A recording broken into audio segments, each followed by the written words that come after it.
Okay. Hello students. In the previous lecture, we discussed about the structure of the judiciary and the process of appointments of judges to the Supreme Court and the process of appointment of Chief Justice of India. Now we will discuss the working of the collegium system, which is the introduction of judiciary into the Indian political landscape, because collegium system hasn't been mentioned by the constitution. It is a judicial intervention. Okay, right. So if you look at the working of the collegium system, the Supreme Court collegium is headed by the Chief Justice of India and comprises 4 other senior most judges of the court, and judges of the higher judiciary are appointed only through the collegium system, and the government has a role only after the names have been decided by the collegium. You have to note this point. That means, as we discussed earlier, the judges of the Supreme Court are appointed by the President after consultation of the Chief Justice of India or after the consultation of the collegium. That means only after the recommendations made by the collegium, then only the government involves in the process of appointment of the judges to the Supreme Court. Okay, and the government can also raise objections and seek reconsiderations regarding the collegium choices. That means the government can send back the recommendations made by the collegium. However, if the collegium reiterates the same names, the government is bound. That means the government has to implement the recommendations of the collegium if the collegium reiterates the same names. Okay, so this is the working of the collegium system. So dear students, if you have any doubts, please mail to me. I have provided my mail ID in the description. Okay, right. Now we will look into the views in favor of collegium system and the views against the collegium system. Okay, right. Views in favor of collegium system. And collegium system is a way to make judiciary independent of politics. As we discussed, there is no intervention of executive or interference of executive in the appointment of judges. We have seen this in the third judge case and the second judge case. The advice tendered by the collegium is final. Yes, of course, the executive can send back the advice. However, if the same list of judges is sent by the collegium, the executive has to follow it. The executive has to implement it. So the collegium system has made judiciary more independent with respect to the appointment of judges. That means the executive cannot influence the appointment of the judges. And the second point in favor of collegium system is collegium system abides the principles of separation of powers in the constitution. Meaning, this collegium system, the judicial intervention, reinforces the concept of separation of powers. Separation of powers is the result of checks and balances. We discussed about checks and balances and its advantages in our previous lectures. So if you want, please watch them again. Okay, right. And views against the collegium system. So few people criticize that collegium system was not proposed by the Indian constitution. Yes, of course, collegium system is a judicial intervention, and collegium system is a closed door affair without a formal and transparent system.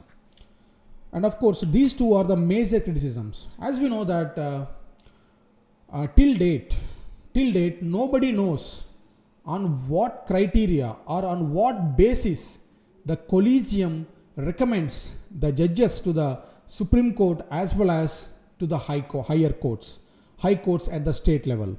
There is no transparency in this aspect. That's why this has been the major point for criticism. Okay, right. Now we will look into the qualifications of judges. So a person to be appointed as a judge of the Supreme Court should have the following qualifications. That means without these qualifications, a person cannot be appointed as a judge of the Supreme Court. So these are the qualifications given by the Constitution. So he or she should be the citizen of India, and he should have been a judge of a high court or higher courts in succession, high courts in succession for 5 years. That means at least 5 years a person should be a judge of a high court to be appointed as a judge of the Supreme Court, or he should have been an advocate of a high court or high courts in succession for 10 years. At least 10 years a person should be an advocate of a high court or high courts in succession to be appointed as a judge of a Supreme Court. And the next thing is a person should be a distinguished jurist in the opinion of the president. As we know that president appoints the judges of the Supreme Court after consulting the collegium. So that means a person should possess any one of these three qualifications to be appointed as a judge of a Supreme Court. So one important thing with respect to qualification of judges is the Constitution hasn't mentioned the minimum age that is required to be a judge of a Supreme Court. You have to note this point. And next, oath and affirmations. Oath or affirmations. Affirmation means a positive assertion, right? So that means before entering into the office of the Supreme Court, a person should subscribe to this oath. That is to bear true faith and allegiance to the Constitution of India, and to uphold sovereignty and integrity of India, and to uphold the Constitution and the laws. So that means a person to be appointed as a judge of a Supreme Court should subscribe to this oath. He or she should uphold the Constitution and laws. He or she should uphold the sovereignty and integrity of India. Okay, right. And next, the tenure of the judges. So the Constitution hasn't fixed the tenure of a judge of the Supreme Court. However, it makes the following three provisions in this regard. That means the Constitution has given three provisions with respect to the tenure of the judge of the Supreme Court, right? The first provision according to the Constitution in this regard is he holds the office until he attains the age of 65 years. That means until a person attains the age of 65 years can hold the office of the judge of a Supreme Court. And any question regarding his age is to be determined by such authority in such manner as provided by the Parliament. That means the Parliament is empowered with respect to determining the age of the retirement age of a judge of a Supreme Court, right? And also he can resign his office by writing to the president. That means the judge himself can present a resignation letter to the President of India for his removal. And the third provision in this respect is he can be removed from his office by the President on the recommendation of the Parliament. That means the Parliament can recommend the President in respect of removal of a judge of a Supreme Court. So these are the provisions with respect to tenure of judges by the Constitution. Okay, right? And now we will look into the removal of the judges and the provisions provided by the Constitution with respect to the removal of judges. The first provision is a judge of the Supreme Court can be removed from his office by an order of the president. And of course, the president can issue the removal order only after an address by the parliament has been presented to him in the same session for such removal. So meaning the president is empowered to remove the judge of a Supreme Court only after the recommendation made by the parliament, only after the address given by the parliament. And of course, the address must be supported by a special majority of each house of the parliament. So what is the meaning of special majority here?